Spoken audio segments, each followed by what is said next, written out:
மலைகளை கடந்தும் அலைகளை பிளந்தும் பூமி பந்தின் பல்வேறு பகுதிகளுக்கும் அணிவகுத்து சென்று அவன் எங்கும் புகழ் மனம் பரப்பிய என் அன்னை தமிழுக்கு வணக்கம். ஆலுமூடு, அரசமூடு, ஆறாலுமூடு, மஞ்சாலுமூடு, கடையாலுமூடு, வெஞ்ஞாறுமூடு, கல்லடிமாமூடு, குடப்பனமூடு, பனிச்சமூடு, கூட்டாலுமூடு, கூனாலுமூடு, தையாலுமூடு, படந்தாலுமூடு போன்ற மூடுகளுக்கெல்லாம் சிகரம் வைத்த மூடு இந்த மண்ணில் உண்டா என்று கேட்டால் உண்டு. அதுதான் எங்கள் முளகு மூடு.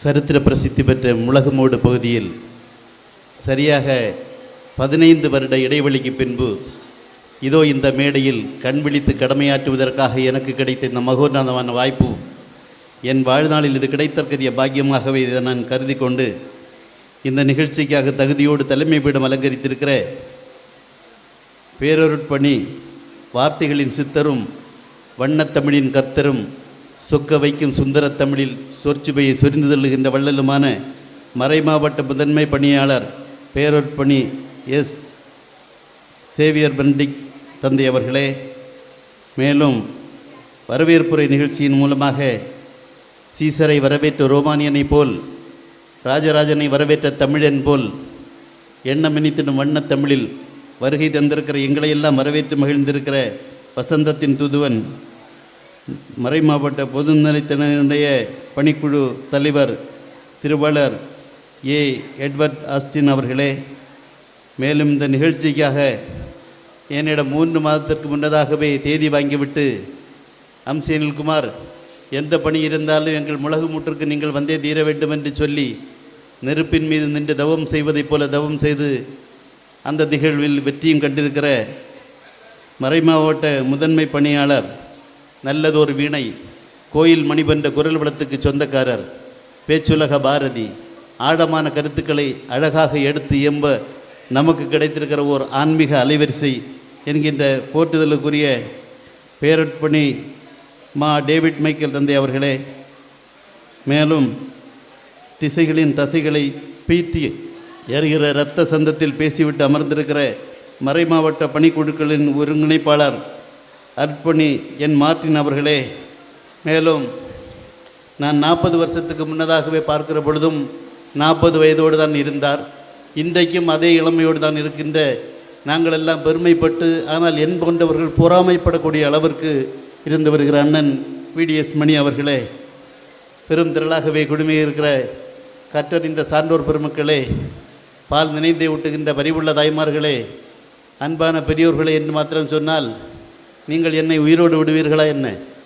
பாவி அனில்குமார் அத்துணை பேரையும் அழகு தமிழால் வர்ணித்து விட்டு எங்களுக்கு மாத்திரம் என்ன அனாதை தமிழா என்று நீங்கள் என்னை பார்த்து முறைப்பது என்ற சிந்தைக்கு புலப்படாமல் இல்லை.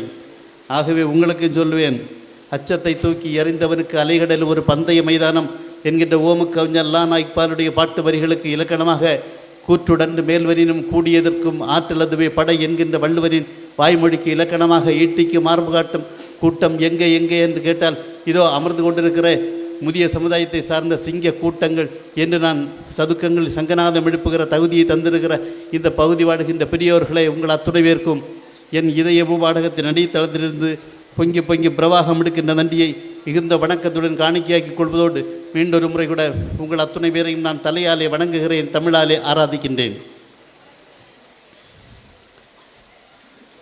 வீட்டின் முதுகெலும்பாக திகழக்கூடிய முதியவர்கள், நாட்டின் முதுகெலும்பாகவும் திகழக்கூடியவர்கள் தான் இந்த முதியோர்கள்.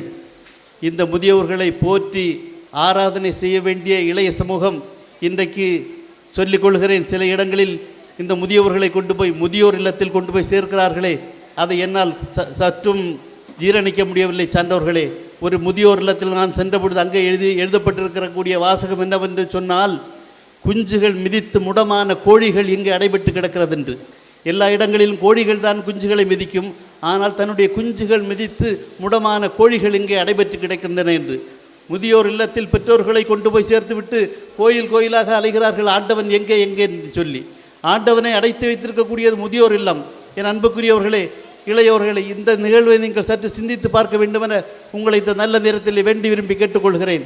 ஒருவன் மனைவியினுடைய புக்கல் பிடுங்கல் தாக்க முடியாமல் போய் அம்மாவை கொண்டு போய் முதியோர் இல்லத்தில் கொண்டு போய் சேர்த்துட்டான். சேர்த்துட்டு இவன் இங்கேருந்து ஃபோன் பண்ணுறா, போய் சேர்த்துட்டிங்களா? ஆமாம். வர வேண்டியதானே? வர்றேன்னா கொஞ்ச நேரம் தாமதமாகியும் வந்தான். வந்த உடனே கேட்டுச்சு, ஏங்க கொண்டு விட்டுட்டு உடனே வர வேண்டியதானே?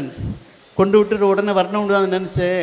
எங்கள் அம்மாவுக்கு பேச்சு துணைக்கு ஆள் கிடைக்கல, அதனால லேட் ஆகிடுச்சு. ஆனால் இப்போ ஆள் கிடச்சிச்சின்னு. இப்போ ஆள் கிடச்சிச்சா? அது யாருன்னு கேட்டேன். அது கொம்மை என்ன அம்மையா? ஆமாம், இப்போ தான் கொம்மையை கொன்னம் கொண்டு விட்டுட்டு போகிறான்னு. அப்போ தான் இவளுக்கு உரைச்சிச்சு, ஏய் எனக்கு அம்மை. ஆமாம் மக்கா, உனக்கு வந்தா ரத்தம், மற்றவங்களுக்கு வந்தா தக்காளி சட்னியா அப்படின்னு சொல்லி அவன் யோசிக்க வைத்தான்னு சொன்னான். என் அன்புக்குரியவர்களே, இதை சற்று சிந்தித்து பாருங்கள். அந்த முதியோர் எல்லாம் எத்தனையோ வலிகளை தாங்கித்தான் நீங்கள் பிரசவ வலியை அடைந்து கொண்டிருக்கிறீர்கள். தாய்மார்களை நான் வணங்குகிறேன். ஆனால் அதை விட மிகப்பெரிய கொடிய வலி ஒரு தாய்க்கு என்ன வலி தெரியுமா? பெற்ற பிள்ளையை தன்னை முதியோர் இல்லத்தில் கொண்டு போய் சேர்க்கிறானே, அந்த வலிதான் பிரசவ வலியை விட அதிகமான வலி என்று சொல்லி தாய்மார்கள் சொல்ல நான் கேட்டிருக்கிறேன். சான்றவர்களே, அந்த தாய் தன்னுடைய மகனை அழைத்தாள். மக்களே வான்னு சொல்லி வந்தான். மாதத்துக்கு ஒரு வாட்டி வருவான். வந்தோடனே கேட்டால், இங்கே வா மக்கா வா, எனக்கு 2 பொருள் வாங்கி தருவேன். என்னம்மா வேணும்? உனக்கு என்ன வேணும் சொல்லு, நான் வாங்கி தர்றேன்.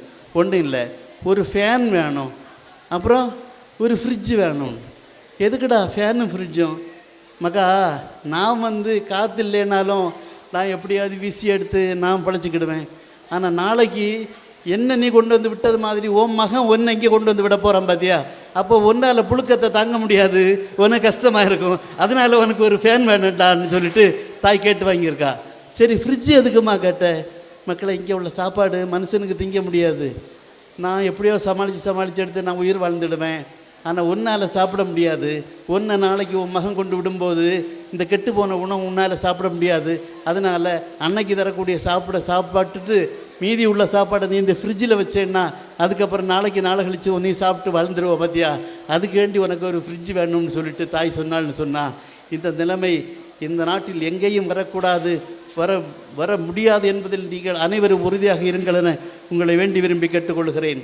முதியவர்கள் ஏதோ ஃபாரின் பாடின்னு நினச்சிட்டு இருக்காங்க. கிடையாது. அவங்கள மாதிரி மதிய நுட்பம் உள்ளவங்க யாருமே கிடையாது. சென்னையிலேருந்து திருச்சிக்கு வரக்கூடிய ஒரு பேருந்து காட்டு வழியே வருது, பைபாஸில் வரல, காட்டு வழியே ஊர்கள் எல்லாம் ஏறி வருது. அப்படி வருகிற பொழுது நடு வழியில் வச்சு பார்த்திங்கன்னா ஒரு அம்மாவோட பர்ஸை காணல. அதில் நிறைய நகைகள் எல்லாம் வச்சுருந்தாங்க. பர்ஸை காணோம். உடனே அந்த அம்மா பார்த்துட்டு, ஏன் பர்ஸை எவனை அடிச்சிட்டான்னு சொல்லிட்டு உடனே டிரைவர் பிரேக் போட்டு வண்டியை நிப்பாட்டி, என்னம்மா என்ன பண்ணுற? பர்ஸை எவனும் அடிச்சிட்டான். சரி, ஒருத்தர் சொன்னார் கொஞ்சம் தூரம் போய் பார்ப்போம்னு. ஒருத்தர் சொன்னார், ஏம்மா நீ கவனமாக வச்சுருக்க வேண்டியதானே, நாங்கள் எவ்வளோ தூரம் போக வேண்டியது இருக்குது. இப்படி ஒவ்வொருத்தரும் ஒவ்வொரு அபிப்பிராயம் சொன்னாங்க. அந்த கடைசியில் ஒரு பாட்டி சொன்னாங்க, வேறு ஒன்றும் வேண்டாம், ஒன்றும் கவலைப்படாதீங்க, பஸ்ஸை நேரம் திருப்புங்க. திருப்பிட்டு சென்னையிலேருந்து வரக்கூடிய பஸ்ஸு திருச்சின்னு போர்டு வச்சுருக்கா, அந்த போர்டை மாற்றி சென்னைன்னு போடுங்க. உடனே போட்டாங்க. அப்படியே போவோம், எங்கேயாவது ஒருத்தன் மாட்டுவான் பாருங்கன்னு சொல்லிட்டு. அதே மாதிரி சென்னைன்னு போர்டு போட்டு அந்த பஸ்ஸு போகுது. காட்டுக்குள்ளே இருந்து ஒருத்தன் ஒரு பையை எடுத்துகிட்டு ஓடி கையை காமிச்சான். உடனே எல்லோரும் பார்த்தாங்க, இவன் தான் நம்ம ஆள். ஆமாம், இவனே தான். கோழி அமுக்கிற மாதிரி பிடிச்சிட்டாங்க பாருங்க. கோழி அமுக்கிற மாதிரி பிடிச்ச உடனே அந்த அம்மாவுக்கு ரொம்ப சந்தோஷம். அப்போ எல்லோரும் கேட்டாங்க, பாட்டி நீ இந்த மண்டை வெடிச்சு போகிற மாதிரி புத்தி வச்சுருக்குதே பாட்டி, நீ எந்த ஒரு பாட்டின்னு கேட்கும்போது தான் சொன்னான், நான் அம்சியில் பிறந்தவ, என்னை முளமூட்டில் கட்டி கொடுத்துருக்கு.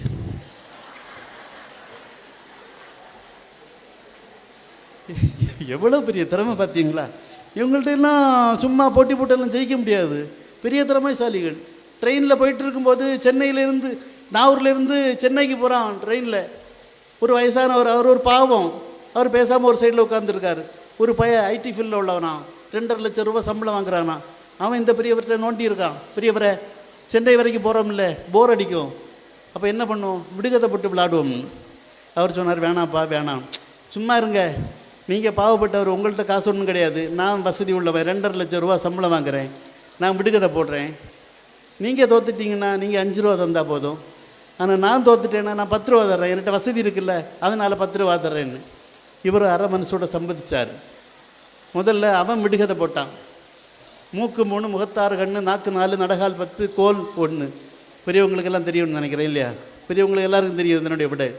மூக்கு 3, முகத்தாறு கண்ணு, நாக்கு 4, நடைகால் 10, கோல் 1. பெரியவங்களுக்கு தெரியும். ஆனால் இளையவர்களுக்கு கொஞ்சம் பேர் நிறைய பேர் நிற்கிறீங்க, அவங்களுக்கு தெரியாது, அதுக்காக சொல்ல வர்றேன். மூக்கு 3, உடனே இவர் சொன்னார், பெரியவர் சொன்னார், ஏறு உழவன் சொன்னார். ஏறு உழவன் தான் விடை. அது எப்படி விளக்கமாக சொல்லுங்க. மூக்கு 3, 2 மாடு, அதுக்கு 2 மூக்கு, எனக்கு ஒரு மூக்கு, மூக்கு 3, முகத்தாறு கண்ணு, மாட்டுக்கு 2 2 4 கண்ணு, எனக்கு 2 கண்ணு, முகத்தாறு கண்ணு, நாக்கு 4, மாட்டுக்கு 2 நாக்கு, எனக்கு 1, ஏறு உழும்போது ஒரு நாக்கு வருது பார்த்தீங்களா, அது 4, ஆக நாக்கு 4, நடகால் 10, மாட்டுக்கு 4 4 8, எனக்கு 2 10 கால், கோல் 1, அந்த ஓட்டக்கூடிய கம்பு கோல் 1, சாபாசுன்னு சொல்லி இவன் 10 ரூபாய் கொடுத்துருக்குறான்.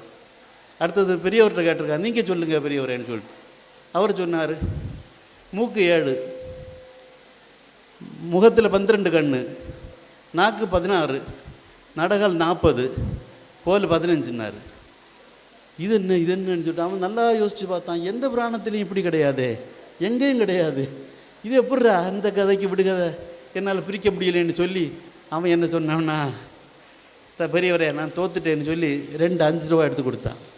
கொடுத்துட்டு தான் வச்சுக்கங்கன்னு சொல்லி, சரி இப்போ நீங்கள் விட சொல்லுங்கன்னு. அப்போ தான் பெரியவர் சொன்னார், எனக்கும் தெரியாது, என்ன பிடிச்சிக்க 5 ரூபா.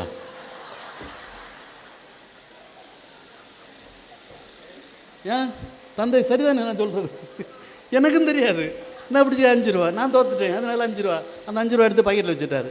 சரி அடுத்த கதவை போட்டுட்டான். வேண்டாம் பெரியவரே வேண்டாம், உள்ள சக்கரை அத்திரியும் நீங்கள் அள்ளிட்டு போயிடுவீங்க, உள்ள பைசா அத்திரி நாம் பஸ்ஸில் நடந்து போக வேண்டியது இருக்கும் தாம்பரத்துக்கு, அதனால் வேண்டாம்னு சொல்லி அந்த பெரியவர்கிட்ட பின்னங்காரையில் பிடரியில் அடிபடுறதுக்கு ஒரு இளைஞன் ஓடி தப்புனாம்னு சொன்னால் அந்த முதியவர்களுடைய அறிவு அங்கே தான் போற்றப்படுகிறது. மன்னன் ஒரு போட்டி வைத்தான், தானாக அடிக்கின்ற மத்தளத்தை நீங்கள் உருவாக்க முடியுமான்னு. எல்லாரும் ஒவ்வொரு கம்புனால தானே மத்தளம் அடிப்பாங்க, ஆனால் யாரும் தொடக்கூடாது, ஆனால் மத்தளம் தானாக அடிக்கணும், உங்களால் முடியுமா? உடனே ஒரு இளைஞன் வந்தான், என்னால் முடியுமண்ணா, எங்கே செய்து காட்டு பார்க்கலாம். ஒரு தேன்கூடு இருக்குல்ல, தேன்கூடு, அதை நைஸாக எடுத்துகிட்டு கலையாமல் கொண்டு வந்து ஒரு மத்தளத்தினுடைய ஒரு சைடில் உள்ள தோலை எடுத்துகிட்டு அதுக்குள்ளே அடைச்சி வச்சான். அடைச்சி வச்சு இந்த மத்தளத்தை பூட்டிட்டு இப்படி வச்சா அது பாட்டுக்கு டங் டங் டங்னு சொல்லிட்டு எல்லா தேனீச்சையும் கலைஞ்சு போய் ஒரே சத்தம், ஆஹா தானாக அடிக்கின்ற மத்தளம், சபாஸ். அடுத்தது 2 மரத்துண்டுகளை கொண்டு போட்டான். இதில் மூட்டு பகுதி எது, கொண்டை பகுதி எது சொல்லுன்னு. உடனே இவன் சொன்னால், ஒரு தொட்டியில் நீர் நிரப்புங்கன்னா. நீர் நிரப்புனாங்க. 2 மரத்துண்டை தூக்கி போட்டான். அடியில் தாழக்கூடியது மூட்டு பகுதி, மேலே மிதக்கக்கூடியது கொண்டை பகுதின்னா. சரி சபாஸ், இதுவும் சரியான விடை. அடுத்தது மணல் கயிறு எனக்கு பார்க்க வேண்டும்னா. மணல் கயிறு சும்மா மணலை எடுத்தாலே கீழே விடுது, இதில் போய் எப்படி கயிறு உருவாக்குறது? பலமாக யோசித்தான். கடைசியில் அதே இளைஞன் தான் வந்தான். அவன் வந்து என்ன பண்ணோம்னா, சாதா வடம் இருக்குல்ல கயிறு, அதுக்கு மேலே தேங்காய் எண்ணெயை பூசினான். பூசிட்டு அப்படியே சுற்றி வச்சுட்டு ஒரு சைடு அப்படி ஒரு நெருப்பு வச்சு பற்றினான் பாருங்க, அதை அப்படியே கொழுந்து விட்டு எரிஞ்சு ஃபுல்லாக எரிஞ்சு கடைசியில் சாம்பலாகி பார்க்குறதுக்கு மணல் மாதிரி இருந்தது. ஆனால் கயிறு யாரும் எடுக்க முடியாது. ஆஹா மணல் கயிறு சூப்பர் என்று சொல்லிவிட்டு அடுத்தது மன்னம் கேட்டான் ஒரு கேள்வி, இந்த யானையினுடைய எடையை உங்களில் யாராவது சொல்ல முடியுமா என்று. எல்லாரும் முயற்சித்து பார்த்தார்கள், யாராலையும் முடியல. அதே இளைஞன் தான் பின்னும் வந்தான். அவன் வந்துட்டு சொன்னான், மன்னா ஒரு பெரிய படகில் இந்த யானை ஏற்றுங்கள்னா. ஏற்றுனாங்க. யானை ஏறும்போது எந்த அளவுக்கு கீழே தாழுதோ அந்த இடத்த மார்க் பண்ணுங்கன்னு சொன்னான். அதே மாதிரி மார்க் பண்ணாங்க. இன்னும் யானை இறக்கி விடுங்கன்னாங்க. இறக்கி விட்டாச்சு. அதே அளவுக்கு கற்களை கொண்டு நிரப்புங்கன்னு அருளார் அந்த கிரானைட்டில் போய் மார்பிள் கல்லெல்லாம் வாங்கிட்டு வந்து அதுக்குள்ளாடி கொண்டு நிரப்புனாங்க. ஃபுல்லாக நிரப்பி அதே அளவு வந்தோன்னு சொன்னாங்க, இந்த கல்லை கொண்டு எடை மிஷினில் போய் எடை போட்டுட்டு வாங்கன்னு. கல்லை கொண்டு எடை போட்டாங்க. எத்தனையோ பவுண்டு சொன்னாங்க. இந்த எடை தான் யானையின் எடை என்று சொன்ன பொழுது மன்னன் ரொம்ப மகிழ்ச்சியின் எல்லைக்கே போய் மன்னன் கேட்டான், இந்த புத்தி உனக்கு எங்கிருந்து வந்ததப்பா அப்படின்னு கேட்டபோது அந்த இளைஞன் சொன்னான், மன்னா நீங்கள் தானே ஆணையிட்டீர்கள் 70-80 வயதிற்கு மேலான முதியவர்களை எல்லாம் காட்டில் போய் வெட்டி போடுங்கள், காட்டு மிருகங்களுக்கு இரையாக்குங்கள் என்று சொல்லி நீங்கள் சட்டம் பிறப்பித்த போது எல்லோ பேரும் உங்களுக்கு பயந்து தன்னுடைய பெற்றோர்களை கொண்டு போய் காட்டில் மிருகங்களுக்கு இரையாக்கினார்கள். ஆனால் நான் மட்டும் என் அப்பாவின் மீது கொண்ட பாசத்தால் பற்றால் என் வீட்டிற்குள்ளே ஒரு நிலவரை அமைத்து அதற்குள்ளே அப்பாவை பத்திரமாக பதுங்கி இருந்து வாழச் செய்தேன். அப்பாவுக்கு தேவையான அனைத்தையும் அந்த நிலவரைக்கு உள்ளாரே நான் கொண்டு போய் கொடுத்தேன். நீங்கள் இங்கே ஒவ்வொரு போட்டிகளை சொல்லுகிற பொழுது நான் போய் அப்பாவிடம் போய் கேட்பேன், அப்பா சொல்லி தருவார். ஆக அந்த முதியவரான அப்பா சொல்லி தந்த மூளையின் மூலமாகத்தான் நான் இன்றைக்கு வெற்றி பெற்றேன் என்று சொன்னால் முதியவர்களின் மூளைக்கு முன்னால் இந்த நாட்டில் எதுவுமே எடுபடாது என்பதனை இங்கு ஆணித்தரமாக நான் சொல்லிக் கொள்வதில் நான் மிகுந்த பெருமைப்படுகிறேன் சான்றோர்களே. அப்படிப்பட்ட பெரியவர்களாக இருந்து கொண்டிருக்கிறார்கள். கல்லணை கட்டினான் கரிகாலன். அந்த கல்லணை சும்மா ஒன்று வந்துவிடவில்லை. கல்லணை கட்ட வேண்டும் என்று சொல்லி அனைவரும் ஆர்ப்பரித்த போது கரிகாலன் டன் டன் கணக்கிலே பெரிய பெரிய பாறைகளை கொண்டு காவிரி தீரத்தின் குறுக்கே கொண்டு போய் போட்டான். இன்றைக்கு போட்டால் நாளைக்கு வந்து பார்க்கும்போது பாறை ஒன்றும் இருக்காது, எல்லாமே ஆறு அடிச்சுட்டு போயிடும். இது என்னையா பண்ணுறது? பல நாள் இப்படி நடந்துட்டு இருந்துச்சு. கடைசியில் ஒரு பெரியவர் வந்தார். அவர் வந்து சொன்னார், மன்னா இப்படி போட்டிங்கன்னு சொன்னால் அந்த பாறையெல்லாம் அடிச்சுட்டு தான் போகும் மணல். நீங்கள் ஒன்று செய்யுங்க, ஒரு பாறையை போட்டு அதுக்கு மேலே ஒரு பாறை வைங்க, அதுக்கு மேலே ஒவ்வொரு பாறை வச்சு வச்சு கடைசியாக அந்த பாறை இந்த அழுத்தத்தினால கீழே போய் கடைசியில் ஒரு இடத்துல தட்டும் பாருங்கள், அந்த இடத்தான் பேஸ்மெண்ட்டு, அங்கே ஒரு பாறை இருக்கும், அதுக்கு மேலே நீங்கள் கட்டுங்கன்னு சொல்லி அந்த முதியவர் கொடுத்த அந்த கருத்தின் காரணமாகத்தான் இன்றைக்கு காவிரி தீரத்திலே கல்லணை இந்த அளவுக்கு உயர்ந்து நிற்கிறது என்று சொன்னால் முதியவருடைய மதிநுட்பம் என்பதனை நீங்கள் மறந்துவிடக்கூடாது. அண்ணன் பிடிஎஸ் அவர்கள் சொல்லுகிற பொழுது முதியவர்கள் ஒரு வீட்டிலே டாக்டர் என்று சொன்னார்கள். உண்மைதான். என் மகன் பிறந்தபோது 1 வயதில் ஒரு காயினை விழுங்கி விட்டான் என் பிள்ளை. ஒவ்வொருவரும் சொன்னாங்க, ஜெயசேகர் போங்க, மத்தியாஸ் போங்க, அங்கே போங்க, இங்கே போங்க, கார் பிடிங்க ஆகுன்னு ஒரே சத்தம், வீடு பூரா ஒரே கூட்டம். 95 வயசு பக்கத்தில் உள்ள ஒரு பாட்டி ஓடி வந்து என்னலான்னு கேட்டா, பிள்ளை காயினை விழுங்கிட்டாமா, நீ போ அந்த பக்கம் தள்ளுன்னு சொல்லிட்டு கிளவி என்ன பண்ணான்னா பயலை பிடிச்சி அந்த காலை பிடிச்சி டபார்னு கமத்தி வச்சு அந்த குண்டியில் ஒரு அடி அடித்தா பாருங்க, டபார்னு அந்த காயின் கீழே விழுந்துச்சு. உண்மையிலே நடந்த சம்பவம் சொன்னவர்களே. அது வந்து எந்த டாக்டரும் சொல்லி தரல, எந்த சிறியவர்களும் சொல்லலை. அந்த அளவுக்கு முதியோர்களுக்கு அந்த அனுபவங்கள் இருந்தது என்று சொன்னால் அந்த முதியோர்களை நாம் நிச்சயமாக நிந்திக்கக்கூடாது. வணக்கம் இன்னைக்கு சொல்கிறாங்களா, எவனை பார்த்தாலும் ஆய் ஆய் ஆய், நான் சொன்னால் ஆய் தானே இருக்கணும், போயிட்டு வான்னு சொல்லிடுவேன். என்கிட்ட சொன்னாம்னா வணக்கம்னே சொல்ல மாட்டேங்கிறான். எங்கள் அப்பா எனக்கு சொல்லி தந்திருக்காங்க வணக்கம் எப்படி சொல்லணும். தாய் வருகிற பொழுது வயிற்றுக்கு நேராக வணக்கம் சொல்லணும். ஏன்? உன் வயிற்றில், உன் கருப்பையில், உன் வயிற்றில் வளர்ந்தவன் நான், அதற்காக தாய்க்கு வயிற்றுக்கு நேராக. தந்தை வருகிற பொழுது நெஞ்சுக்கு நேராக. ஏன்? வயிற்றில் வளர்ப்பதற்குள்ள சௌகரியத்தை கடவுள் எனக்கு தராத காரணத்தினால் உன்னை நெஞ்சில் போட்டு வளர்த்தேன் நமக்கா, அந்த நெஞ்சில் என்னை வளர்த்தாயே அப்பா, அதற்காக தந்தைக்கு நேராக வருகிற பொழுது நெஞ்சுக்கு நேராகவும், குருநாதர் ஆசிரியர் வருகிற பொழுது முகத்துக்கு நேராகவும் வணங்க வேண்டும். ஏன்? முகத்துக்கு நேராக இருப்பது மூளை. இந்த மூளையை நமக்கு தந்தது யார்? ஆசிரியர். அவர் அறிவை தந்து உலகை அறிமுகப்படுத்தினார் இல்லையா?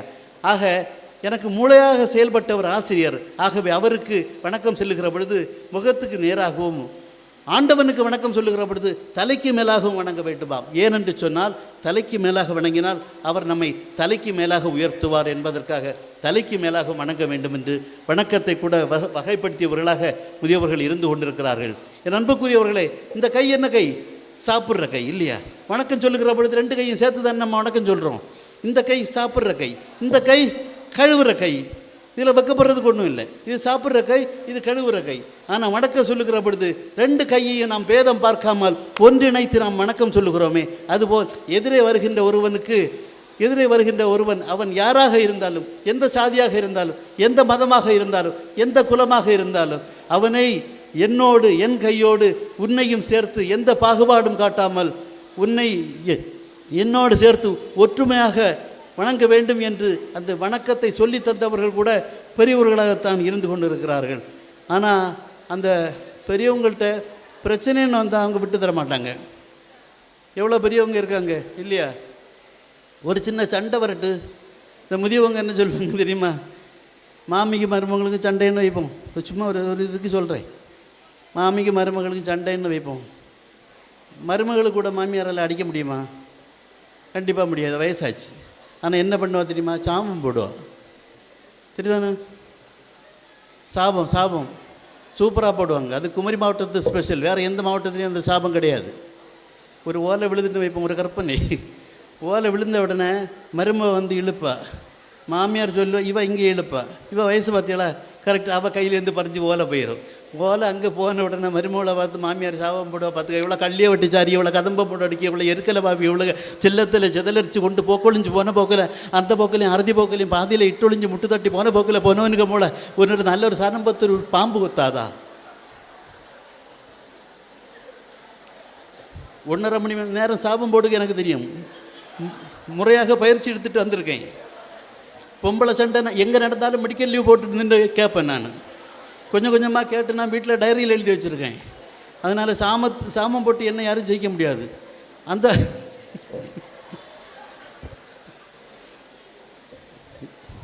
குலுக்கி சிரிக்கிறீங்க. ஃபாதர் சொன்னார், அம்சியல்குமார் எதுக்கு நாங்கள் தந்தோம் தெரியுமா, எங்கள் மக்கள் எல்லாம் கொஞ்சம் ரிலாக்ஸாக போகணும்னு சொல்லிட்டு. அதனால் அந்த சாபம் போடுற இதில் கூட யாராலும் அவங்கள ஜெயிக்க முடியாது. அந்த அளவுக்கு பிரில்லியண்டாக இருப்பாங்க. ஒரு உண்மை சம்பவத்தை சொல்லுகிறேன் சார்ந்தவர்களே. போன வாரத்தில் என்னுடைய முத்தமிழ் இல்லத்திற்கு ஒருத்தர் வந்திருந்தார். சென்னை தண்டையார்பேட்டையிலேருந்து வந்திருந்தார். ஏன் வீட்டுக்கு முத்தமிழ் இல்லம்னு பேர் வச்சுருக்கீங்கன்னு கேட்டாங்க. அம்சியில் எங்கள் வீடு இருக்குது. அதை நான் சொன்னேன், எனக்கு வீடு வரை உறவு, வீதி வரை மனைவி, காடு வரை பிள்ளை, கடைசி வரைக்கும் எனக்கு முத்தமிழ் என்று நான் நம்பிய காரணத்தால், என்னுடைய எண்ணமும் எடுப்பும் ஒரே திசை நோக்கி சென்ற காரணத்தால் நான் பார்த்து நிர்மாணித்த என்னுடைய வீட்டிற்கு முத்தமிழ் இல்லம் என்று பெயர் சுட்டி மகிழ்ந்தேன்னு சொன்னேன். உடனே வாழ்த்துக்கள்னு சொல்லிட்டு சொன்னார், சார் உங்களை பார்த்து கொஞ்சம் உங்களை பேசிட்டு போகலாம்னு வந்தேன், சென்னை தண்டையார்பேட்டையிலேருந்து வந்திருக்கேன்னு சொல்லிட்டு. அதுக்கு முன்னாடி எனக்கு அன்றைக்கி நிகழ்ச்சி வள்ளியூர் பக்கத்தில் என் வீட்டில் உட்கார்ந்துருக்கார். என் மனைவி சொல்லியிருக்காங்க, நிகழ்ச்சி முடிஞ்சு வர்றதுக்கு ஒரு 2-3 மணி நேரம் ஆகணும். பரவாயில்ல, நான் சாரை இருந்து பார்த்துட்டு தான் போவேன்னு சொல்லி அடம் பிடிச்சி அட்டகாசம் பண்ணியிருக்காரு. சரி பார்த்தாச்சு, பேசியாச்சு. சொன்னோடனே சரி நான் கிளம்புறேன்னாரு. நான் என்ன பெரியவரை எதுக்காக வந்தீங்க என்ன அதுன்னு. உங்கள் ஒரு வார்த்தை என்னுடைய வாழ்க்கையை மாற்றிச்சு அம்சியல்குமார் சார்னார். என் வார்த்தை உங்களை மாற்றிச்சா?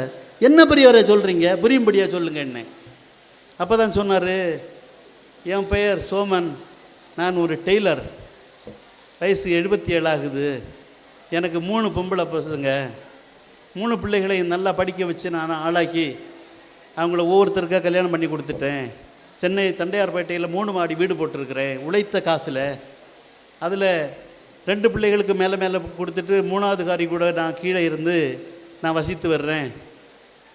ஒரு வருஷத்துக்கு முன்னாடி தான் என் மனைவி காலமாகிட்டாங்க. நான் சீனியர் சிட்டிசன், எனக்கு வேறு வழி இல்லை, பிள்ளைகளுடைய ஆதரவோடு தான் இருக்க வேண்டியிருக்கு.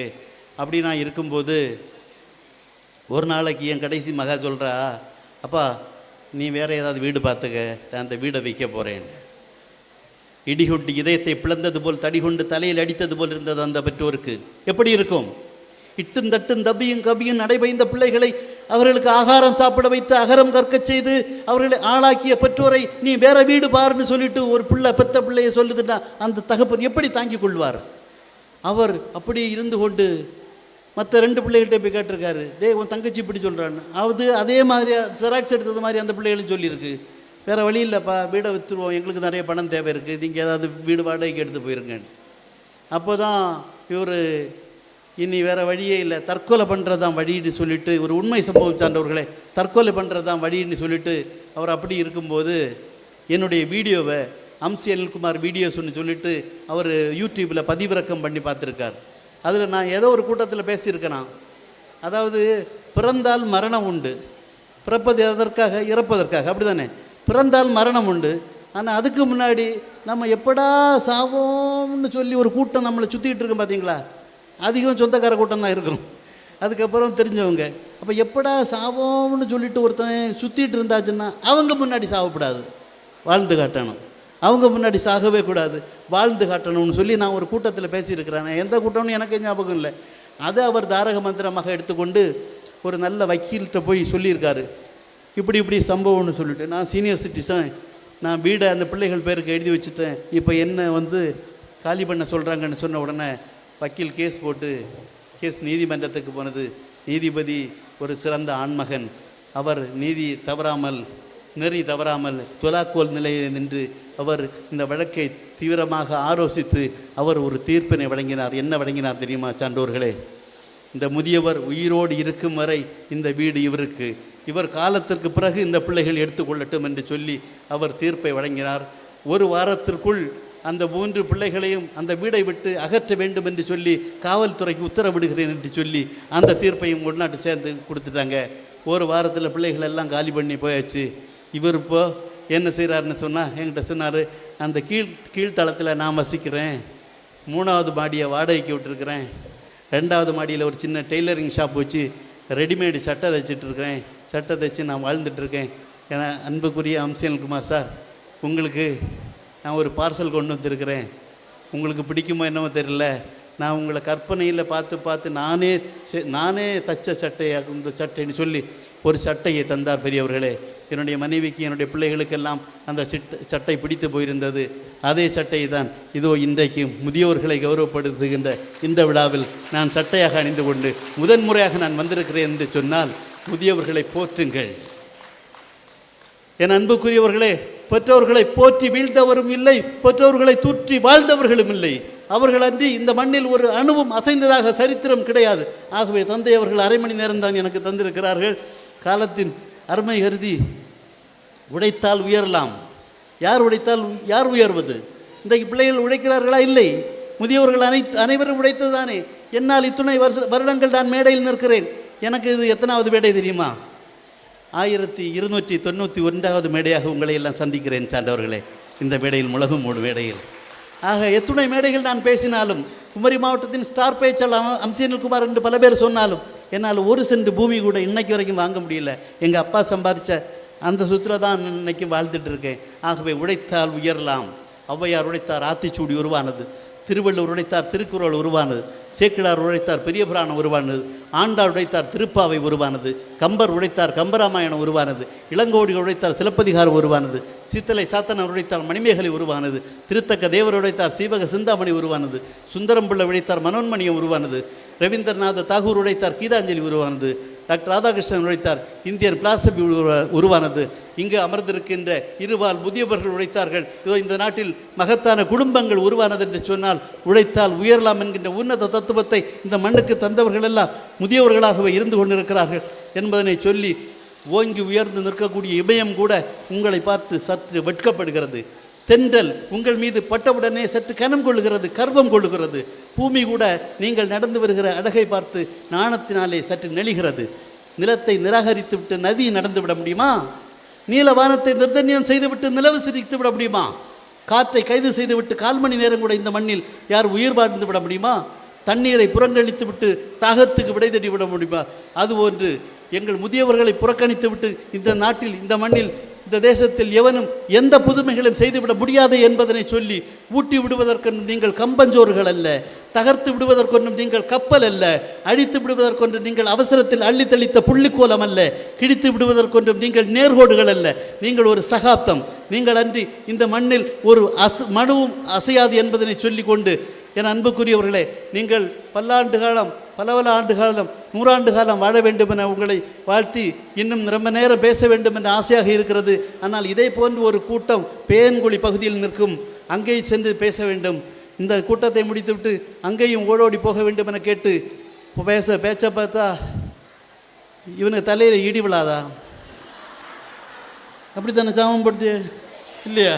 அப்போ நல்ல பாம்பு கொத்தாதாண்ணா? ஆமாம், அந்த டீச்சர் ஆமாம், என்ன ஒன்றும் செய்யாது. இது போல சோறு தின்னலான்னு பார்த்தா இவன் விடமாட்டான் போல இருக்கு. அவங்க எல்லாம் திங்கியதை பார்த்தா எங்களுக்கு கொதியாக இருக்குது. ஆனால் இந்த ஃபாதருக்கு இன்னி கொடுக்கணும் அறுப்பு. அவர் தான் இவனை நேர்ந்து கொண்டு வந்து விட்டுருக்கு அப்படின்னு சொல்லிட்டு ஃபாதரை திட்டாதீங்க. ஆகையினால பேச ஆசையாகத்தான் இருக்கிறது. நேரம் இல்லாத காரணத்தினால் வந்த வாய்ப்புக்கு நன்றி சொல்லுகிறேன். வசந்த வாய்ப்பினை வழங்குவீர்களானால் மீண்டும் மீண்டும் மீண்டும் உங்கள் முற்றத்தில் மனம் பரப்ப வருவேன் என்பதனை சொல்லி, இதுபோன்ற விழாக்களை வருடந்தோறும் கொண்டாடுங்கள்.